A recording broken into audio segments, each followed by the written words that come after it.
I'm interested in the relationship that we have with the things that we make, their technologies. I have a strong and long history with things. I grew up in a mining town. I grew up in Whyalla, and I had to develop my own understanding of things in an environment where most of my peers were planning to go and work at BHP. I was planning to become a nerd.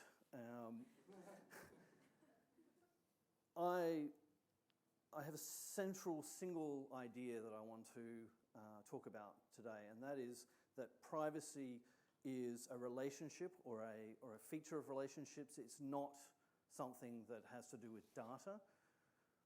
Our law and our technologies deal with privacy as if it's a thing that you can control rather than it as being something that's part of who we are as people in relationships with one another. There's been a lot of talk about privacy being dead, particularly in online environments to do with new technologies and the way that those new technologies treat our relationships with one another. One thing we do know when we talk to each other about privacy is that we do care about privacy. Particularly with younger people, once you start talking to them about what other people mean by privacy, they relate to it in a way that perhaps they hadn't beforehand. And one of the things that we know from talking about privacy is that we don't always have the tools to deal with the privacy in environments that are new to us.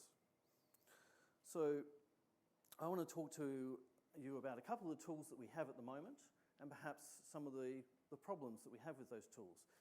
One of them is that we tend to compartmentalise and break down our relationships into manageable pieces. Our law in particular talks about an idea called information privacy. And this is something that has crept into the law from technology and has a very thing-oriented idea about what we mean by privacy. When I talk about privacy, when I talk to other people about privacy, generally they talk about things that sound like trust, that sound like relationship matters. When the law talks about privacy, the law says that what's important is personal information, and in particular being able to identify who a piece of information is about. If you anonymise some information, there's no more privacy issues as far as the law is concerned. There are some problems with that. The idea that personal information is just information or is particularly information that can be associated with a particular person is problematic because how do you define that in practice, or how do you actually work with that in practice? Generally speaking, it comes down to issues around an idea from technology called identity. When you log into a system, you're using information that system associates with you and associates you with a record. That's an essential component of most of our information systems, whether it's mobile phones. We had a talk earlier today about basically connecting mobile phones together directly. The way that works is very similar to the way any other information system connects to any other information system. Puts up a flag and says, hey, I'm looking for this other entity. Gives it a name. Goes looking for that name. Very much the way that we might do here when we're looking for one another or looking for another speaker. That name is an identifier, but in law, that's almost translated, in technology in particular, it's almost translated into becoming a replacement for us. Your mobile phone number is more meaningful to your telephone company than you are because that's how they bill you. Associated with that now is another idea, identity security.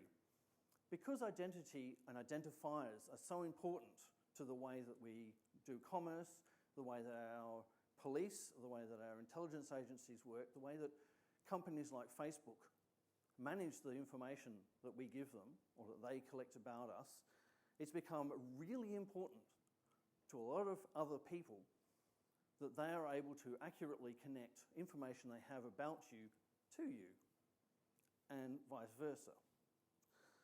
The problem is that privacy, at least as it's constructed at the moment, is a barrier to that, because it says that without your consent, we shouldn't be connecting them. So we've got a problem that our law says, on the one hand, information about us should only be connected with other information about us with our consent, at the same time as there's a lot of economic and a lot of social value in connecting those pieces of information, both for our social interactions, making phone calls, or sending a letter to somebody, or on Facebook, finding that elusive friend you went to high school with. At the same time, you may not want every single piece of information that's ever been associated with you associated back to you at a later date, okay? Particularly if it's a photo of you doing something that 10 years later you probably would never have done, youthful indiscretion. Laws and technologies are focusing on this personal information, right? And that's good, because we need to have the tools to protect information, to identify, isolate, to characterize, because that's what our tools do. And in some sense, that's what we do. But the tools we have are increasingly inadequate in the environments that we're developing, exploring, expanding. I would argue that rather than protecting data about us, we should be changing our focus. We should be reconstructing our view of the problem of privacy and looking at instead the relationships that are involved. To some extent, our law is starting to do that, because we have specific laws relating to credit reporting, to medical health records. They get treated slightly differently. And we're recognising that there is a difference between the meaning and the purpose of the information in those contexts. How we deal with information and how we share it is important, because not only because what somebody knows about you might embarrass you later, but because there can be unintended consequences in the way we go about identifying and protecting the values that we care about. So, for example, the Privacy Act is designed to protect us from having information about us just handed around. The idea is that if something is sensitive, or something that is what we might consider to be private, health records, for example, they shouldn't just be posted up somewhere, or they shouldn't just be accessible by anyone. But the problem is that because we are focusing on and have developed a compliance culture around these kinds of things, around technologies and the way they work and the way they interact, they can be misused, these tools. And one of the key problems in the privacy area is organisations using the Privacy Act to not do things for you that the law allows them to do, like tell you that they have a record about you and what that record contains. The Privacy Act actually says that is a necessary requirement under the Act, that unless there's a really good reason not to, you should be able to call any phone company, any electricity company, and find out if they have a record about you. Quite often you'll get told, because of the Privacy Act, we can't talk to you about this, even if it's your information. Part of the reason that is because the way they go about identifying or ascertaining who they think they're talking to is quite broken. And it's part of the problem we have with identity fraud, identity theft, is that we use the wrong kinds of information in the wrong ways to identify who it is we're talking to. Organisations over time, and the people in them, will tend to value the data they have because it's something they trade on. It's the basis of their commercial value. It's also how they provide you with a service.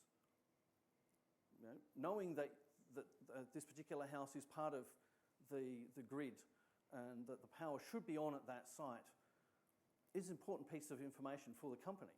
And knowing who it is that bill should go to is also important, because without the bill being paid, their systems automatically start the process to shut down your electricity. the focus tends to be on that data about that, rather than the relationship between the electricity supply company and the person, or the government. So, for example, Centrelink. Centrelink has got a very bad reputation amongst a lot of people in welfare, at least recipients, for being treated very badly by the people who work there. Now, the people who work there genuinely tend to genuinely care about the people they're working for. It's hard to work in that kind of environment day in, day out if you don't care about what you're doing. The problem is that day in, day out, you're dealing with problems that are, if not intractable, the system itself makes quite difficult. You have to work through the whole system to get your exemption. Rather than going, okay, we have enough information here to say this person may actually be able to cope without this support mechanism, or this person falls into this category.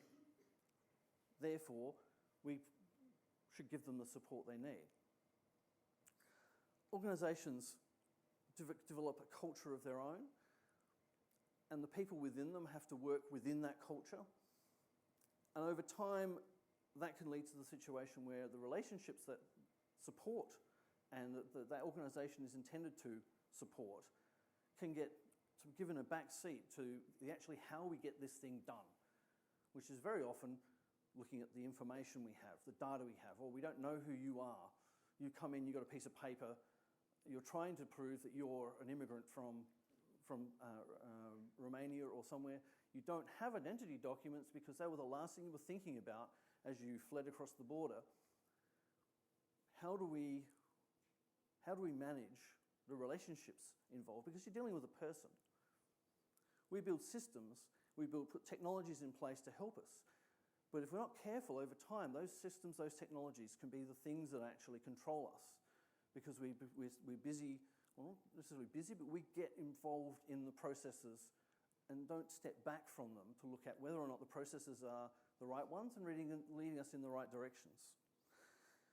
You end up with compliance with processes and laws and policies being what you do and the why you do them, particularly for organisations, because compliance leads you to have liability taken away. If you've done all the things you're supposed to do, you use that little clicker to count all the people coming into your show, you've complied with all the legal requirements, ticky box, you can move along. People in the relationships that we generally have between us don't tend to work in that mechanistic, mechanical sense. We don't trust one another simply because you've said all the right things and done all the right steps. You trust other people through the relationships you've developed. And our technologies are starting to reflect our relationships. They're starting to have relationships of their own. Our information is being stored in many places. Those many places are increasingly being connected together, being shared, being multiplied. Information that one company has is being tested against information another company has. Do you already have this person? Not always done legally, and things aren't always done by the people who should be doing them. For example, hackers don't generally worry about whether or not the people who own the accounts on the Sony network really want them to be using their personal information just if they get into their personal email and Hotmail. Our privacy law focuses on us giving consent. If you consent to the company using your information, they can use it. How many of you have read the agreements, the privacy statements of the organisations that provide you with electricity, with power, your internet connection, driver's licence? How many people are aware that your driver's licence, technically speaking, although it's used quite widely as a piece of identification, technically is only useful, call it technically in the strict sense of the law, to identify you as a person who is licensed to drive. But we use it every day because it's useful. We trust the process that produced that driver's license, even though there's a good percentage of them that are fake out in employment, because by and large, the processes you go through to get one, you know, it's like my ID as a student. You know, that tells you enough to go, okay, this person probably can drive a car, does live at this address, good. Databases don't work that way. For me, one of the real problems is not what you give, it's what the other organisation already knows about you and may already know about you before you've actually joined up. And they may know that insurance companies very often know about you and be able to acquire information about you from other sources, quite legally. A lot of people give consent because when you sign the information thing, they are allowed to go and collect information about you so they can make an assessment. Others, like one that's been advertising recently, they ask you a hell of a lot of questions, more than you might have expected in the past. Because the more information they can get about you, the more carefully they can assess their risk. It's not your risk, it's their risk. And from that they can work out the price that they're willing to accept taking you on board as a customer.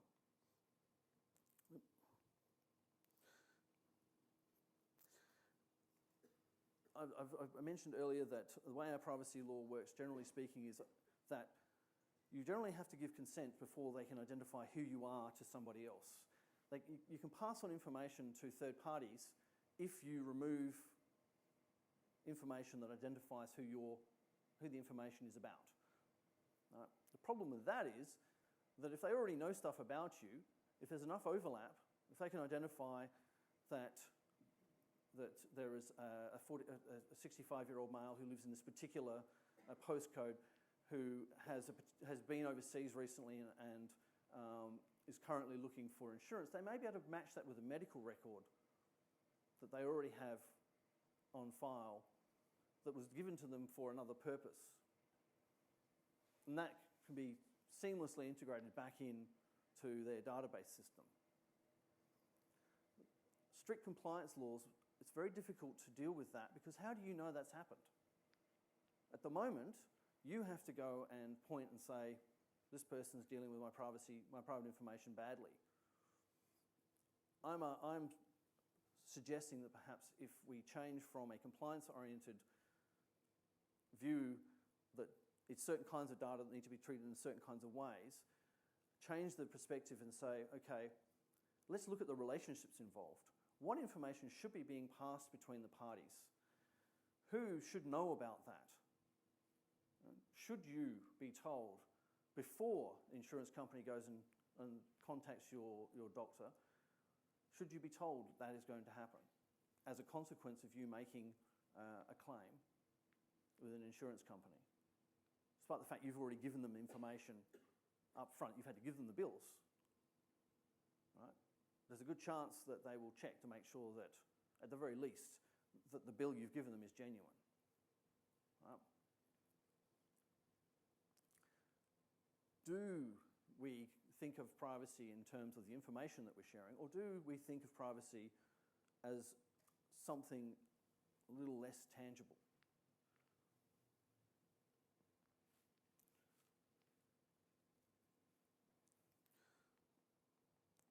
I'm going to skip through to here, because I would argue that privacy is a relationship. It's not a fact. It's not something you can stick in a database. It's not something that you can simply go, this piece of information is special because it tells you something about someone and therefore should be treated differently than some other piece of information, when in a different context, it could be the other way around. Knowing your name may be more meaningful to you than knowing that you've had cancer recently. In another context, knowing you've had cancer is actually more dangerous to your privacy than knowing who you are.